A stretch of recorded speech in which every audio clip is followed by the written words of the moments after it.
Sir, ম্যামকে পাওয়া গেছে। এই একটা খবর যেন রুদ্রের তৃষ্ণার্ত মনে এক ঝাঁক ঝোড়ো হাওয়ার সাথে সুখের বৃষ্টি হয়ে ঝরে পড়ল। আর দেরি না করে উদ্ভ্রান্তের মতো ছুটল তনুর কাছে। প্রায় 18 দিন ধরে স্থানীয় পুলিশ আর নিজস্ব কিছু লোকজন দিয়ে খুঁজে বের করতে পেরেছে। এই 18 দিন রুদ্র বহরমপুর, যেটি বর্তমানে মুর্শিদাবাদের সদর শহর, সেখানেই ছিল। কারণ কলকাতা থেকে এত দূরে এত বড় একটি গুরুত্বপূর্ণ কাজ করা সম্ভব ছিল না। রুদ্র তার প্রাইভেট বডিগার্ডদের নিয়ে রওনা দেয় বিশ্বস্ত লোকের পাঠানো লোকেশনে। বর্তমানে লোকেশনটি পলাশীর একটি জঙ্গলের মধ্যে একটি পোড়ো বাড়ির, এবং আসার সময় লোকটির সাথে পুলিশ ফোর্স নিয়ে আসতে বলে। রুদ্র দেরি না করে সেই লোকেশনটি পুলিশকে মেসেজ করে তাড়াতাড়ি ফোর্স নিয়ে পৌঁছতে বলে সেই জায়গাটিতে। বিশ্বস্ত লোকের কণ্ঠস্বর শুনে মনে হচ্ছিল নিশ্চয়ই এমন কিছু বিপদ আপদ হয়েছে যেখানে পুলিশ ছাড়া রক্ষা পাওয়া সম্ভব নয়। প্রায় ঘন্টা খানিকের মাথায় রুদ্র পৌঁছে সেই পুরো বাড়ির লোকেশনে। বিশিষ্ট গুপ্তচরটি জঙ্গলে ঢোকার আগেই রুদ্রের গাড়ি থামায় আর সেখান থেকে চুপি চুপি পায়ে এগোতে বলে। রুদ্র তার বডিগার্ডরা সেই কথা মতো তাকে ফলো করে এগোতে থাকে সামনের দিকে। ধীরে ধীরে পৌঁছয় একটি বিশাল আকার ভাঙাচোরা বাড়ির হেলে যাওয়া দালানের ঠিক পেছনে। সেখান থেকেই দুজন নারীর গোঙানির আওয়াজ আসে কানে। ভাঙা দেওয়ালের পাশ ঘেঁষা ভাঙা জানালার ফাঁক দিয়ে দেখে তনুশ্রী আর তার বোন অনুশ্রীকে হাতে পায়ে দড়ি দিয়ে বেঁধে, মুখ কাপড় দিয়ে বেঁধে বসিয়ে রেখেছে। আর তার চারপাশ ঘিরে প্রায় 10-12 জন মতো বখাটে তাদেরকে নিয়ে উল্লাসে মেতেছে। তাদের মধ্যে কিছু কথোপকথন রুদ্রের কানে আসে, যা তার শরীরে কম্পন তৈরি করে। এই, বসির বস কখন আসবে বল তো? এই তো ফোন করলাম, একটু পরে ঢুকবে। মিন্টু, কালু, বোচা, আলেম, কুদ্দুস, সৈকত, তোরা আশেপাশে নজর রাখ। আজকে যে মাল দুটো পেয়েছি না, তাতে বস বিরাট খুশি হয়ে যাবে। দুটো হয়ে একবারে রসগোল্লা। আচ্ছা, বস কি একসাথে দুটো খাবে, নাকি একটা আমাদের দেবে একটা নিজে? আরে দাঁড়া, আগে ফার্স্ট চয়েস বসের, তারপরে আমাদের। তাদের এসব কথোপকথন শুনে অনুশ্রী আর তনুশ্রী দুই বোন মুখ বাঁধা অবস্থায় কাঁদতে থাকে। রুদ্র খেয়াল করে এদের প্রত্যেকের হাতেই অস্ত্র। রুদ্র তার নিজের মাত্র 4 জন বডিগার্ড নিয়ে এসেছে। এই মুহূর্তে যদি আক্রমণ করতে চায় তাহলে হার নিশ্চিত। অনু আর তনুকে তো বাঁচাতে পারবেই না, উল্টে প্রাণ যাওয়ার সম্ভাবনা 100%। অপেক্ষা করতে থাকে পুলিশ ফোর্স আসার। বারবার কল করতে থাকে থানার ওসিকে। ওসি সাহেবও ভরসা দেন তিনি এই বখাটে নামক সন্ত্রাসীদের ধরার জন্য বিশাল পুলিশ বাহিনী অ্যারেঞ্জ করে নিয়ে আসছেন। দেখতে দেখতে কিছু সময় অতিবাহিত হয়। এরই মধ্যে ঘরে প্রবেশ করে একটি দৈত্যের মতো চেহারার একজন পুরুষ। চুলগুলো লম্বা বন মানুষের মতো, চোখে মুখে মারাত্মক হিংস্রতা, মুখে দাড়ি গজানো লম্বা লম্বা, দাঁতগুলো বিচ্ছিরি রকমের কালো, হাতে আধুনিক রিভলভার।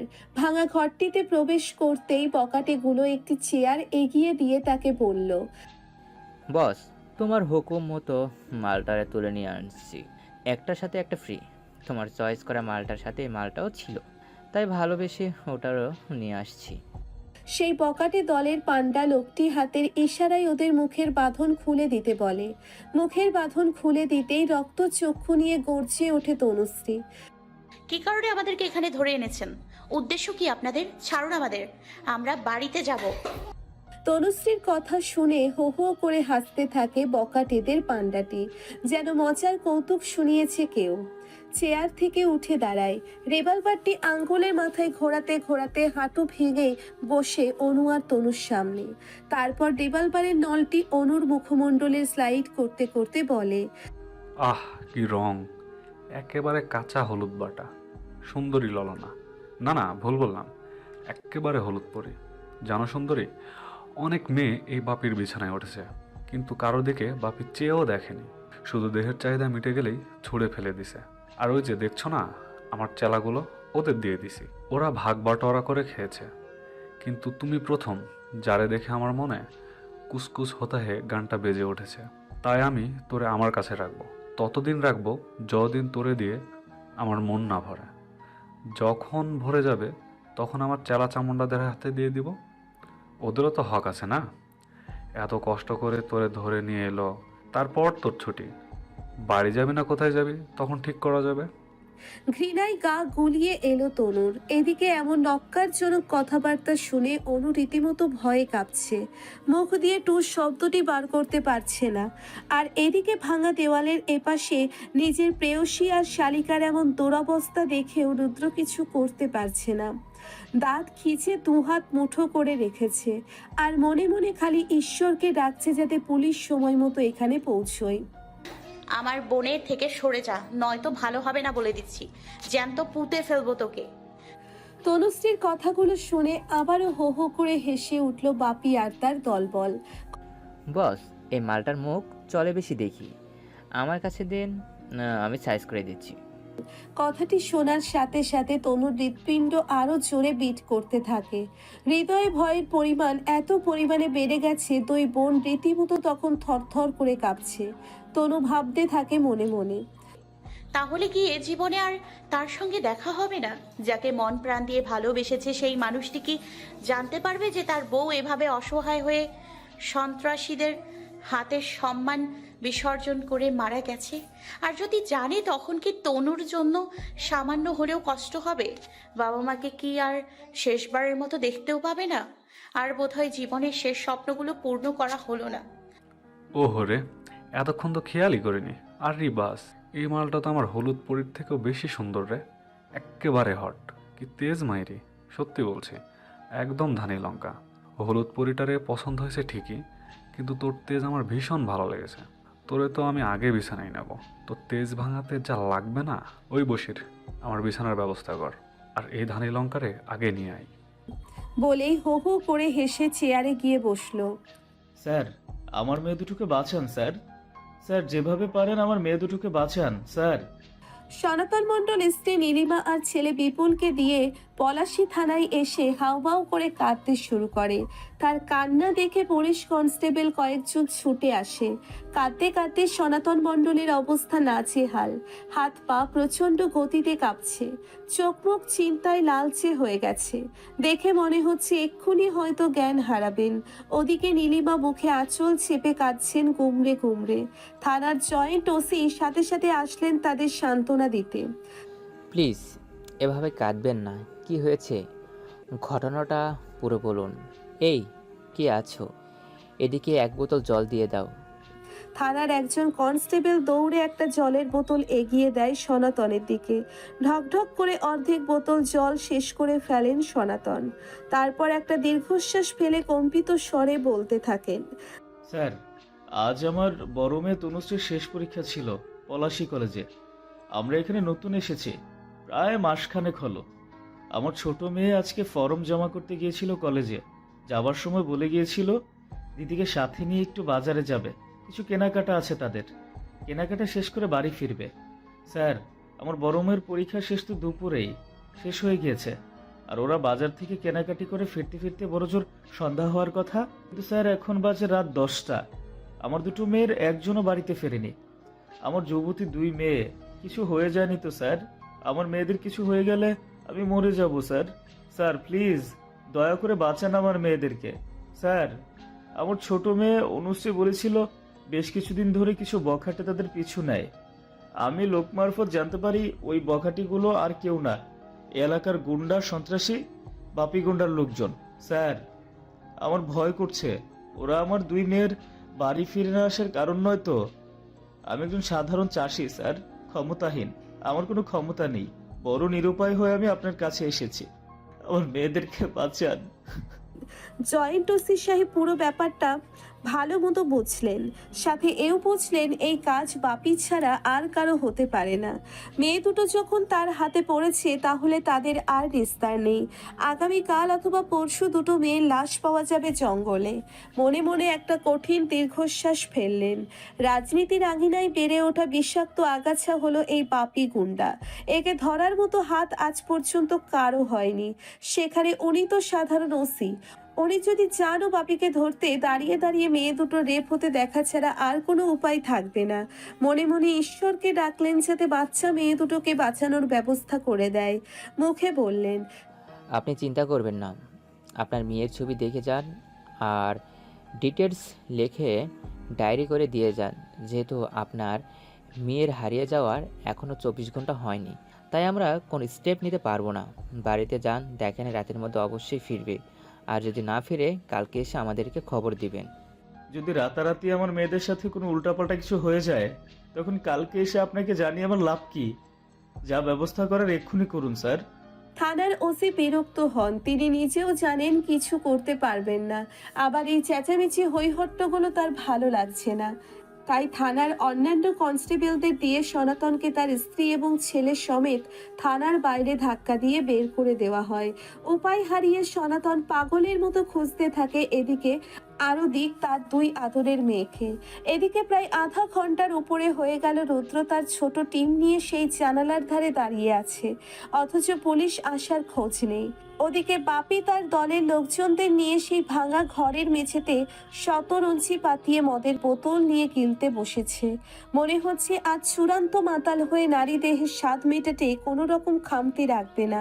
এদিকে অনুশ্রী আর তনুশ্রী দুই বোন গুমড়ে গুমড়ে কেঁদে চলেছে। আগের মতোই তাদের দুই বোনের মুখ কাপড় দিয়ে বাঁধা, আর মাঝে মাঝে মোচড়ামুচড়ি করছে যাতে হাতে পায়ের দড়ি খুলে যায়।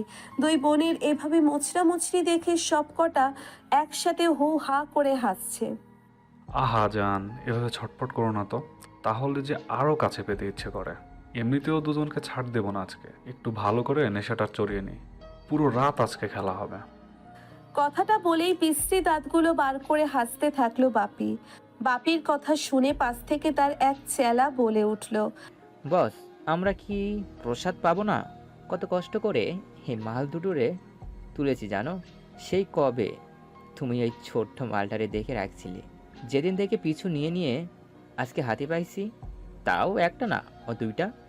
একটা আমাদের জন্য ছাইরা দাও বস। ওই চুপ যা, বলছি না আগে ধানি লঙ্কার তেজ ভাঙাবো, তারপর তোদের দিয়ে দিব, তারপর বাকি রাত হলুদপুরির লগে থাকবো। আরেক প্যাক বানা করা করে।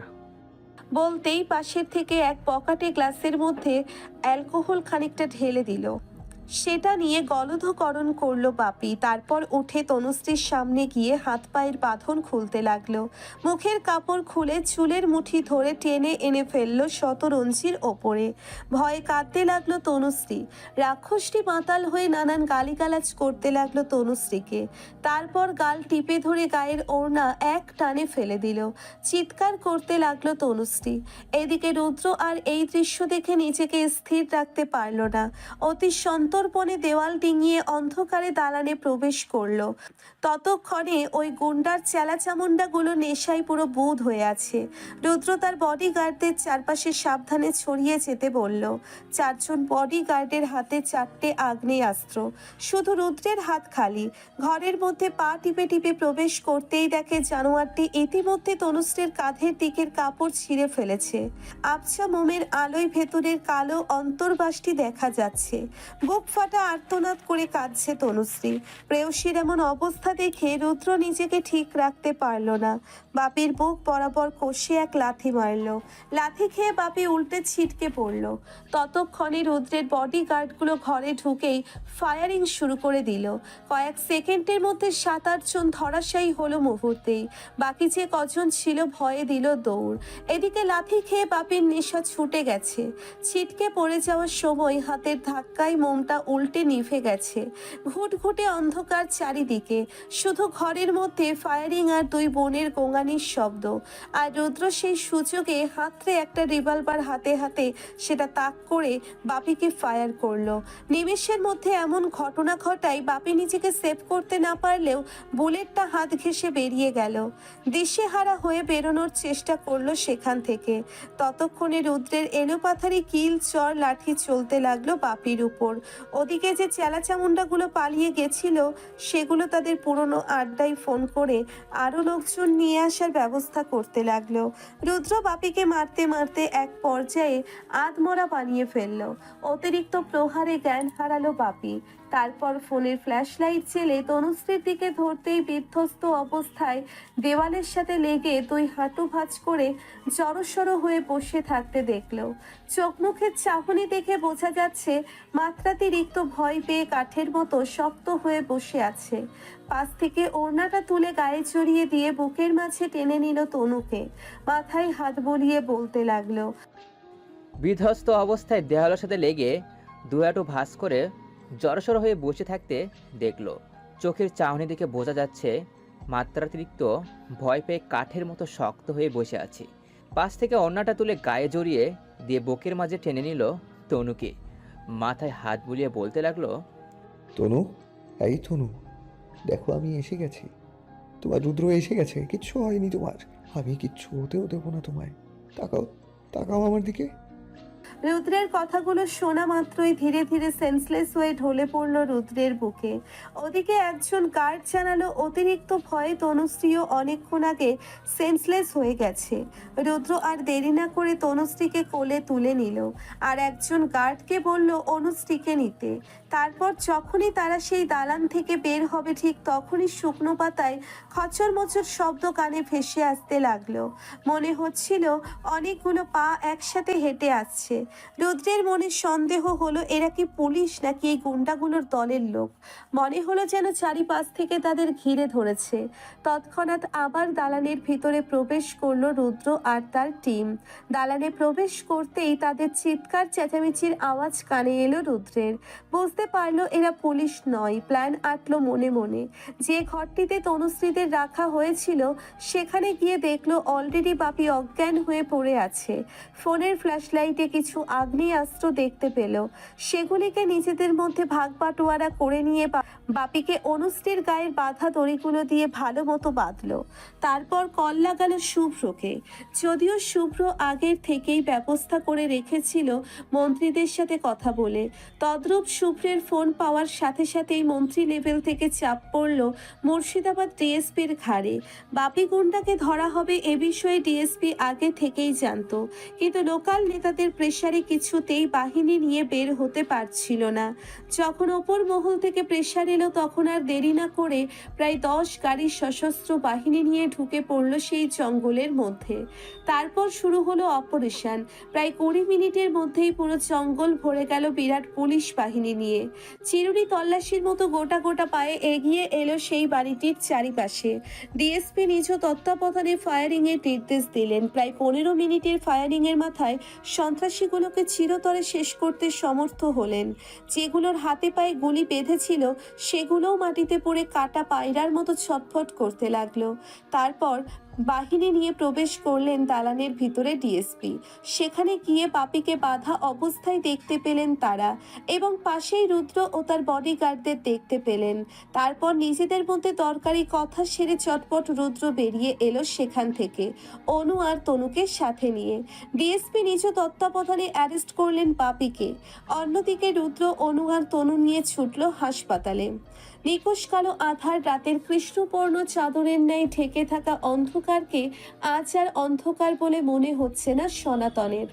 চতুর্দিকে খুঁজতে খুঁজতে পাগল প্রায় অবস্থা। এদিকে নীলিমা ছোট্ট বিপুলের হাত ধরে স্বামীর পিছু পিছু সেও খোঁজায় মত্ত। তাদের যে কলিজার টুকরা 2 মেয়ে।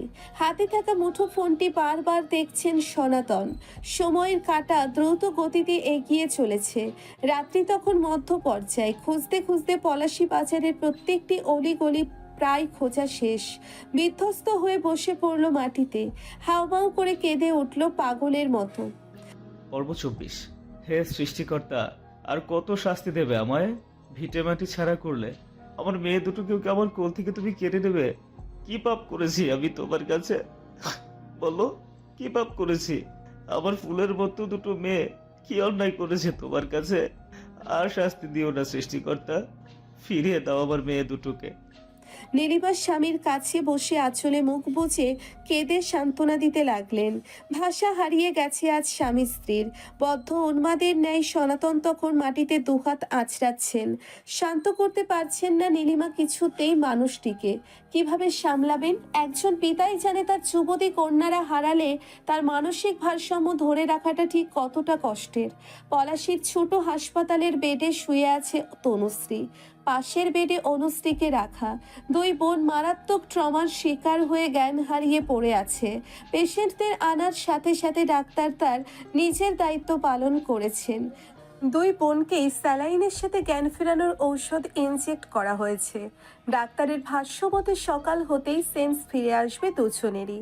বিধ্বস্ত অবস্থায় কাটল সেই রাত। ভোরের দিকে ফিরে এলো সনাতন নীলিমা বিপুলকে নিয়ে তাদের সেই ভাড়া বাড়িতে। সনাতনের মুখের দিকে তাকানো যাচ্ছে না।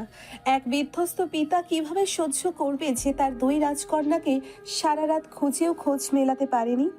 তারা আদেও সুস্থ স্বাভাবিক আছে কিনা জানা নেই তার। আদেও তারা জীবিত আছে কিনা সে খোঁজটাও তার জানা নেই। ভাড়া বাড়ির উঠানে দাওয়ার সাথে পিঠ ঠেকিয়ে অশ্রু বিসর্জন করছে সনাতন। ছোট্ট বিপুল বাবা মার কান্না কোনোদিন দেখেনি। সেই একবার তনুদির বিয়ের দিন দেখেছিল। আজ তার দুই আদরের দিদি বাড়িতে ফেরেনি। 8 বছরের শিশু সে, খুব বেশি কিছু না বুঝলেও এটুকু বুঝেছে তার দিদিদের সাথে অনেক বড় কিছু একটা ঘটনা ঘটেছে।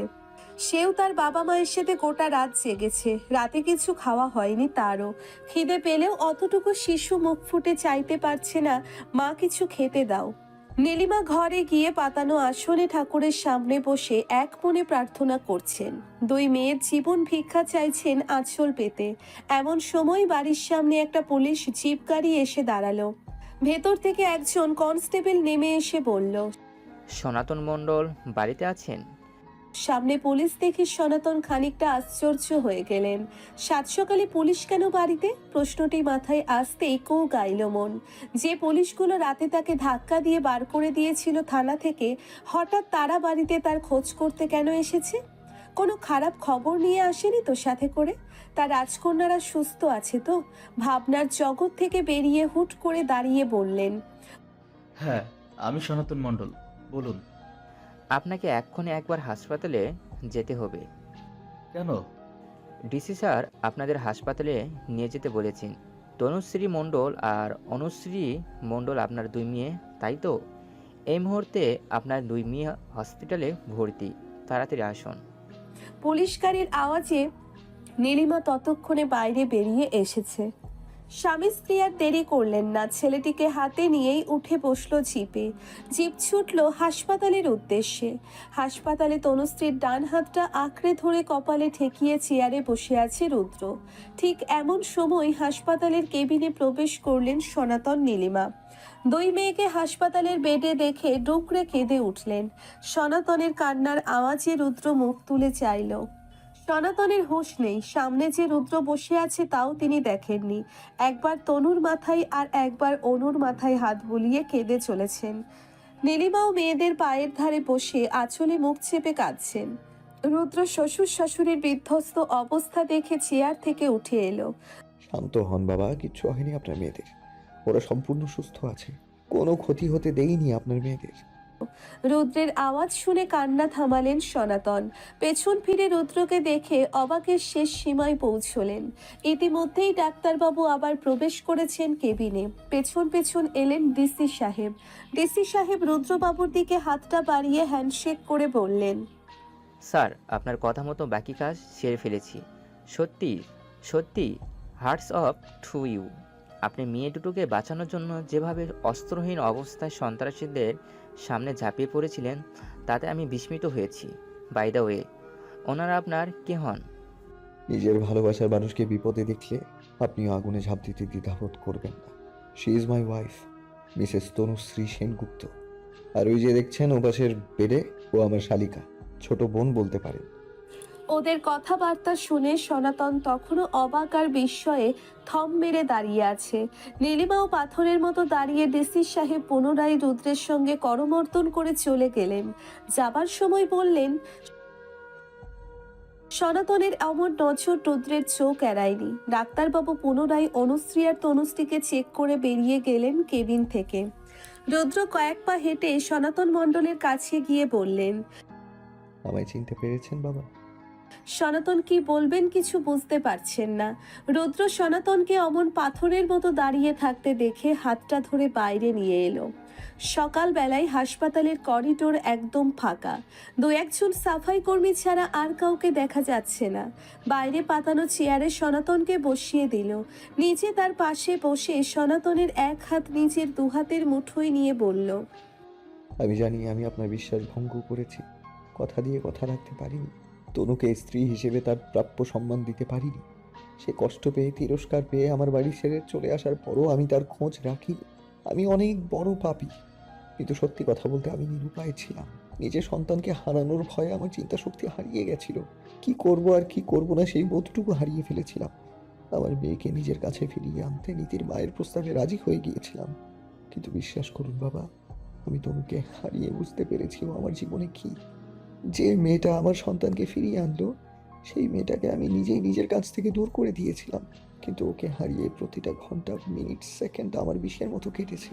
প্রতিটা সময়ে হাজার হাজার বিষাক্ত কাঁটা হৃদয়ে মস্তিষ্কে গেঁথেছে। একসময় বুঝতে পেরেছি ওই মেয়েটা আমার এই বিষাক্ত যন্ত্রণা নিবারণের একমাত্র উপায়। আমার মেয়ে, পাখির মা, আমার ভালো থাকার উপায়, আমার নিঃশ্বাসের কারণ, আমার ভালোবাসা। হ্যাঁ, তনুকে হারিয়ে আমি উপলব্ধি করেছি আমি তনুশ্রীকে ভালোবাসি। সনাতনের হাতে দুফোঁটা উষ্ণ নোনা জল পড়ল। মাথা নিচু করে বসে থাকা সনাতন মুখ ঘুরিয়ে দেখল রুদ্রের পানে। কি অকপট স্বীকারোক্তি ছেলেটার, কি টান তার মেয়ের প্রতি। তিনি তো এটাই চেয়েছিলেন তার মেয়ের জন্য। তাহলে কি সেই শুভক্ষণ আসতে চলেছে? দুচোখ মুছে রুদ্র আবার বলল, জানেন, 18 দিন ধরে আপনাদেরকে খুঁজে চলেছি আমি। মুর্শিদাবাদের কোনো এলাকা বাদ রাখিনি খুঁজতে।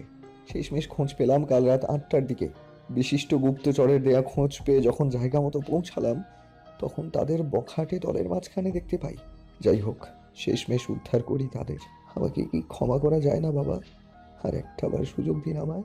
এবার আর আপনাকে আমি কোনো রকম অভিযোগের সুযোগ দেব না। শুধু একটাবার সুযোগ দিন। আমি সব জানি বাবা, সব বুঝিও।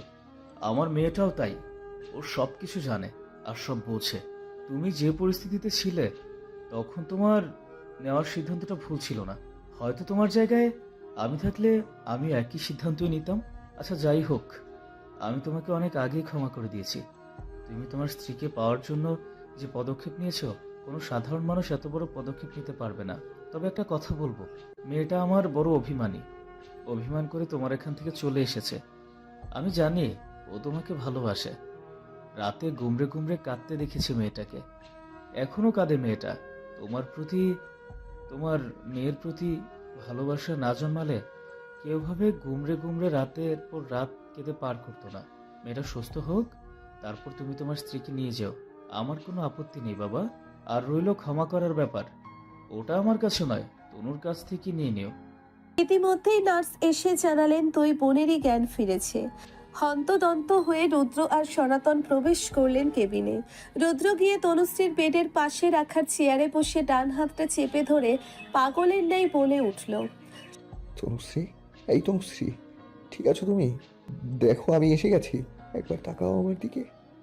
সবেমাত্র জ্ঞান আসা তনুশ্রী প্রথমে চোখ মেলে পুরো হাসপাতালের কপটায় চোখ বলিয়ে নিল। তারপর কিছু সময় ধরে ভাবতেই মস্তিষ্কে ভেসে উঠল আগের দিনের রাতের বীভৎস স্মৃতি। ভয়ে চোখ মুখ ফ্যাকাশে বর্ণ ধারণ করলো। থরথর করে কেঁপে উঠল গোটা শরীর, চিৎকার করে কেঁদে উঠল। বাঁচাও, কে আছো, বাঁচাও, ছাড়ুন ছাড়ুন বলছি না। রুদ্র তনুশ্রীকে ওই অবস্থায় দেখে দুহাত দিয়ে টেনে তুলে নিজের বুকের মাঝে চেপে ধরল। আস্তে আস্তে মাথায় হাত বুলিয়ে শান্ত করতে লাগলো তনুশ্রীকে। এদিকে সনাতন আর নীলিমা অনুশ্রীকে সামলাতে ব্যস্ত। সাথে সাথে ডাক্তার ছুটে এলো কেবিনে। নার্স, ডাক্তার এবং প্রত্যেকের সহযোগিতায় কিছু সময়ের মধ্যে শান্ত হয়ে এলো দুজন। তখনও টুকরে কেঁদে চলেছে তনুশ্রী রুদ্রের বুকের মাঝে। বেশ অনেকক্ষণ কান্নাকাটি করার পর ধীরে ধীরে মুখ তুলে চাইল উপরে। বোঝার চেষ্টা করলো ও এই মুহূর্তে কার বুকে মুখ লুকিয়ে কাঁদছে। চোখের সামনে রুদ্রের মুখটি দৃষ্ট হতেই অবাক নয়নে চেয়ে রইল সেদিকে। রুদ্র তখনও সান্ত্বনা দিয়ে চলেছে। বেশ কিছুক্ষণ পর তনুশ্রীকে একটু স্বাভাবিক দেখে ধীরে সুস্থে বেডে বসিয়ে দিল। অনুশ্রীও বেশ কিছুক্ষণ ট্রমাতে থাকার পর চোখের সামনে নিজের বাবা মাকে দেখে ধীরে ধীরে স্বাভাবিক হলো। ডাক্তারবাবু দুজনকে চেক করার পর বললেন স্যালাইন শেষ হওয়ার পর বিকালের দিকে দুই বোনকে ছুটি দিয়ে দেবেন। যেহেতু শরীরে কোনো আঘাতের চিহ্ন নেই, তাই হাসপাতালে রাখার কোনো প্রয়োজন নেই। ডাক্তার যাওয়ার পরও তনুশ্রী রুদ্রের দিকে অবাক নয়নে চেয়ে বসে রইল। মনে মনে ভাবতে লাগলো সে কি স্বপ্ন দেখছে। রুদ্র তখনও তনুর হাত ধরে মাথায় সমানে হাত বুলিয়ে চলেছে। প্রচণ্ড কষ্ট জমা হয়েছিল তনুর মনে। সেগুলো অভিমানের আকারে শক্ত পাথরের ন্যায় চাগার দিল মনে। না, এই মুহূর্তে কিছু বলবে না সে।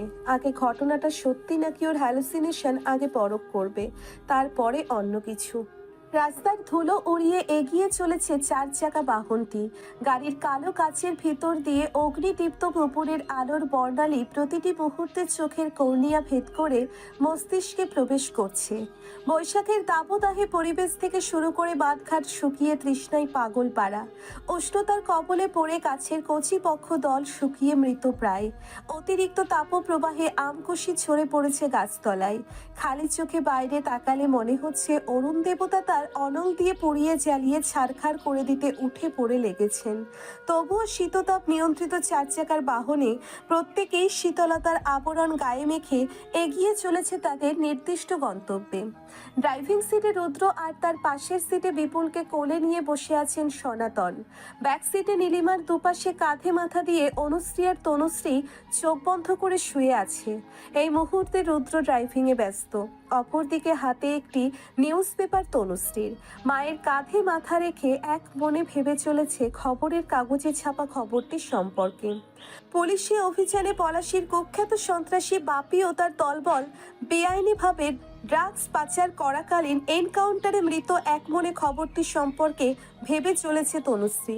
আসার সময় বাবার কাছ থেকে ওদের 2 বোনের উদ্ধারের কাহিনী পুরোটা শুনে একেবারে থম মেরে গেছে মেয়েটি। যে একরাশ অভিমানের বরফ জমা হয়েছিল রুদ্র সম্পর্কে, সেটি বর্তমানে একেবারে গলে জল হয়ে গেছে। প্রতিটি ক্ষণে শিহরণ জাগছে হৃদয়ে। তার মানে উনি আমায় খুঁজছিলেন এতদিন ধরে, আমাকে উনি বাঁচিয়েছেন। তাহলে কি উনি আমায় ভালোবাসেন? না না না, তা হবে কেন? উনি তো নীতি দিদিকে ভালোবাসেন। তাহলে এমন হাজারো প্রশ্ন উকি দিচ্ছে হৃদয়ে। মন বলছে হ্যাঁ, রুদ্র তোকে ভালোবাসে, কিন্তু মস্তিষ্ক বলছে না না, এটা ভুল, এমনটা কখনো হতে পারে না। এমনই অজস্র টানাপোড়েনের দহনে দগ্ধ হয়ে পীড়াময় সুখের আবেশে প্রত্যেক ক্ষণে এক অদ্ভুত শিহরণ দোলা দিচ্ছে তনুশ্রীর হৃদয়ে। আর সেই আবেশের যন্ত্রণাময় অনুভূতি চোখ বন্ধ করে অনুভব করছে সে। এদিকে রুদ্র ড্রাইভিংয়ের মাঝে মাঝে ফ্রন্ট মিররে তনুশ্রীকে দেখছে। তনুর ঠোঁটের কোণায় মৃদু হাসির রেশ। প্রেয়সীকে আবার জীবনে ফিরে পেয়েছে, এ যেন সাক্ষাৎ ঈশ্বরের দান। মনে একরাশ ভালো লাগার ছোঁয়া নিয়ে এক মনে ড্রাইভ করে চলেছে রুদ্র। পেছনে আসছে তার বডিগার্ডদের গাড়ি, আর তার পেছনে একটা ছোট লরি, যাতে করে ভাড়া বাড়ির সমস্ত জিনিসপত্র নিয়ে আসা হচ্ছে। বর্তমান গন্তব্য কামালগঞ্জ। বলছিলাম কি বাবা, আজ এই মুহূর্তেই কামালগঞ্জ যাওয়ার কি খুব প্রয়োজন ছিল? মেয়ে দুটোর শরীর এমনিতেই ভালো না, তাছাড়া আপনি যে কারণে ভয় পাচ্ছেন কামালগঞ্জ যেতে, সেরকম কোনো কারণই সেখানে আটে। যে কারণে আপনি এতদিন বাড়ি ছাড়া হয়েছিলেন, সে কারণটাই আমি সমূলে নির্মূল করেছি আরো অনেক আগে। রুদ্রের কথা শুনে অনুশ্রী, তনুশ্রী, নীলিমা এমনকি সনাতন প্রত্যেকেই বেশ অবাক। রুদ্র ফ্রন্ট মিররে তনুশ্রীর প্রশ্নসূচক দৃষ্টি লক্ষ্য করে বলল, প্রলয়কে আপনাদের বিরক্ত করার জন্য আর আমার স্ত্রীকে কুনজরে দেখার যা শাস্তি প্রাপ্য তা আমি ইতোমধ্যে দিয়ে দিয়েছি। আর কোনোদিন যাতে আপনাদের কোনো ক্ষতি না করতে পারে সে ব্যবস্থাও করা হয়ে গেছে। প্রথম এবং শেষবারের মতো একটা সুযোগ দিয়েছি বেঁচে থাকার। যদি সেটিকে মেনে না নেয়, আরও দূর ভবিষ্যতে আবারও এরকম কোনো ধাক্কারজনক কাজ করে, তাহলে ওর হালও ওই বাপ্পি গুন্ডার মতোই করব। রুদ্রের কথাগুলো শুনে উপস্থিত প্রত্যেকেরই মেরুদণ্ড বেয়ে শীতল স্রোত বয়ে গেল। তার মানে রুদ্র পুনরায় নজর মেলালো মিররে। চোখে যেন আরো প্রশ্ন ভাসছে তরুর। খুবই শান্ত কণ্ঠে উত্তর দিল রুদ্র, আপনার কি মনে হয় বাবা, ওই সন্ত্রাসী আমার হৃৎপিণ্ডে নোংরা হাত দেবে আর আমি তাকে ছেড়ে দেব? এতটাও ভদ্রলোক আমি নই। ওর মতো শখানেক গুন্ডা প্রতিদিন আমাদের সেলাম ঠুকে চলে। যাই হোক, ভয় পাওয়ার কোনো কারণ নেই। তাহলে আপনারা কেন শুধু শুধু এমন একটা অপরিচিত জায়গায় পড়ে থাকবেন? নিজেদের বাড়ি, ঘর, জমি, জায়গা থাকতে পরের বাড়ি থাকার কোনো মানেই হয় না। আর রইল লোকজনের নোংরা কথা, তার ব্যবস্থাও হয়ে গেছে। আগামীকাল থেকে আপনার এলাকার লোকজন আপনাকে কটু কথা শোনানো তো দূর, আপনার সাথে আতিথেয়তা বাড়ানোর জন্য ব্যস্ত হয়ে থাকবে। হৃৎপিণ্ড? কে? আমি ওনার হৃৎপিণ্ড? আমার শরীরের নোংরা স্পর্শ দিয়েছে, তাই ওই শয়তানটাকে উনি মেরে ফেলেছেন? আমাকে আর আমার পরিবারকে বাঁচানোর জন্য প্রলয়কে শাহিস্তা করেছেন? কথাগুলো ভাবতে ভাবতেই শরীর অবশ হয়ে এলো তনুর। ভালো লাগার ছোঁয়ায় অনুভূতিগুলো যেন চঞ্চল কিশোরীর ন্যায় দৌড়ে বেড়াচ্ছে শিরায় শিরায়। লজ্জায় বাদামি গাল দুটো আভা লাল হয়ে উঠল। কানের পাশে গড়িয়ে পড়া পেঁচানো চুলগুলোকে আলতো করে গুছে দিল কানের পিঠে। চোখের দৃষ্টি লজ্জায় নামিয়ে নিল নিচে। আর এই সকল ঘটনা চাক্ষুষ দেখল রুদ্র। প্রেয়সীর নজরে আবার সে লাজুক দৃষ্টি এক পশলা শীতল বৃষ্টি ছড়ালো রুদ্রের খরাময় হৃদয়ের অন্তঃস্থলে। বিকেল নাগাদ বাড়িতে পৌঁছতেই অবাক হলেন নীলিমা সনাতন। এ কি, তারা কোথায় এসেছেন? চারিদিকে পরিষ্কার পরিচ্ছন্ন, বাড়ি ঘরদোর যেন হাসছে। দেখে মনেই হচ্ছে না প্রায় মাসখানেক আগে এই ভিটে বাড়ি ছেড়ে রাতের অন্ধকারে পালিয়েছিলেন তারা। গাড়ি থেকে নামতেই তনুশ্রীর মামা মামি অর্থাৎ স্বপন ও তার স্ত্রী হাসতে হাসতে এগিয়ে এলেন। কেমন আছিস রে নীলিমা? এভাবে চলে গেলি পালিয়ে, অথচ একটা বার জানালি না পর্যন্ত। মানছি আমাদের ঝামেলায় ফেলতে চাসনি, তাই বলে কোথায় আছিস এতটুকু তো জানাতে পারতিস। ভাগ্যিস জামাই লোক দিয়ে খবর পাঠিয়েছিলেন। বিগত 18 থেকে 20 দিন ধরে চিন্তার ভিতর আমরা মরেই যাচ্ছি জানিস। জামাইয়ের সাথে মাঝে মাঝে তোদের সম্পর্কে খোঁজ খবর নিতাম। আজ সকালে যখন শুনলাম তোদেরকে খুঁজে পাওয়া গেছে, সেই সময় এসে তোদের ঘরের তালা ভেঙে ঢুকে সব পরিষ্কার পরিচ্ছন্ন করে গুছিয়ে রেখেছি। খাবার দাবারও রেডি করে রেখেছি। যা তোরা চাল ধান করে রেডি হয়ে আয়, খাবার বাড়ছে। তোর বৌদি।